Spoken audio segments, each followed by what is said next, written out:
Pambili pa. Ano yan niya? Yeah. Ano? Ayun. Prank na namin si Dada. Sabi ni Mami, ano daw, yung scholarship daw na video. Sabi, Project kamo. para daw sa, kumara daw sa project. Tapos, si Dada daw, ano namin. Wala. Ano daw kami ngayon? Gagawa ko kami ng parang project sa English ata, maggagawa ng video para, kunwari daw nag-ano daw ng scholarship sa college. Hindi na ko paano ka mag-ano ng scholarship. Parang alam mo na. Kasama kayo? Kasama magulang. Daddy daw eh. Daddy? Kasama magulang. Huwag kayo maingay, maririnig.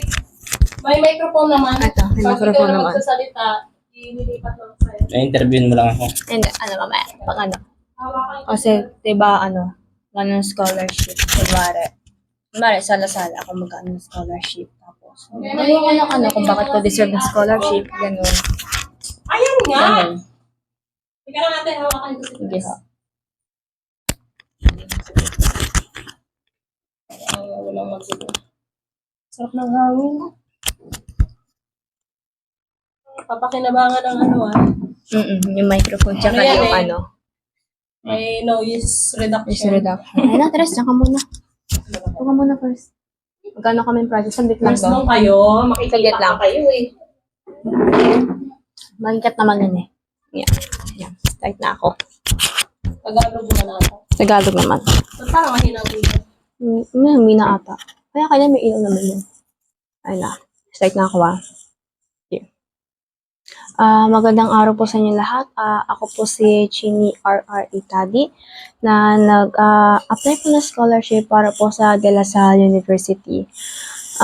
Ngayon po ay, alam ko po kung bakit ko po deserve po tong scholarship na to. Kasi unang-una po sa lahat, itong scholarship po na ito ay makakatulong po sa akin tsaka sa pamilya po namin para po sa mga gastusin namin. At pangalawa po, kasi po, yung tatay ko po, nawalan po ng trabaho dahil po may kapansanan po.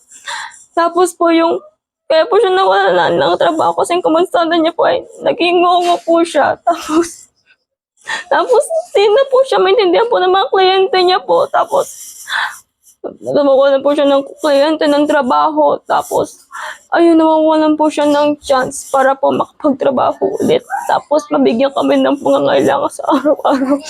Nakita kayo. At ako'y pabor doon sa yung scholarship dahil ay napakahirap po ang ating buhay. Dahil ako'y ay disabled.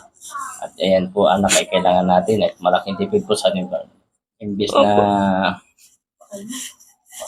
pambili pa. Ano yan niya?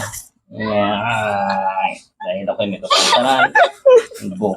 Hindi lang ang physical ko, pati yung pagiging pananalita ay nagkaroon na rin po ng disable ang aking nguso. Dila. Ayun lang po.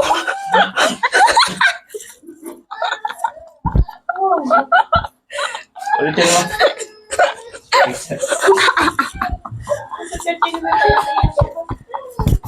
Hindi ako masalita ng ulo. Edit. Ulitin. Sige, ulitin mo. Ulitin ako. Nagtaka nga ako, bakit siya umiyak? Scholarship po na ito ay Ulitin mo. Ulitin ako. Bastos kami. Tapos ngayon po nawalan po siya ng trabaho. Kaya malaking tulong po itong scholarship para sa akin. Sir? Laging tulong mo ito. Makita na ibis na pambili pa namin ng mga pagkain. Dapat. Sita.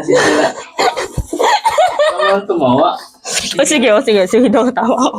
Masira tuloy yung diskarte ko. Ayun na. Nakat na.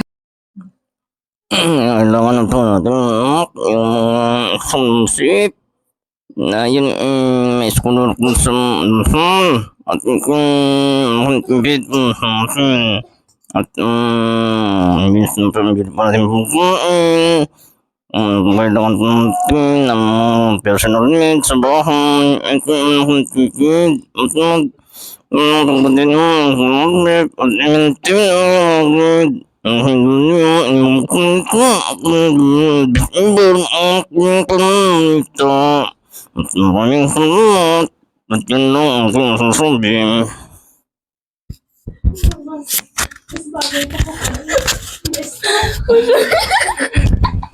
Pasensya na po. Ganun po talaga yung dahil lang kung ba't wala na po siyang trabaho. Kasi ganun po siya magsalita. Hindi po siya maintindihan. Salamat po.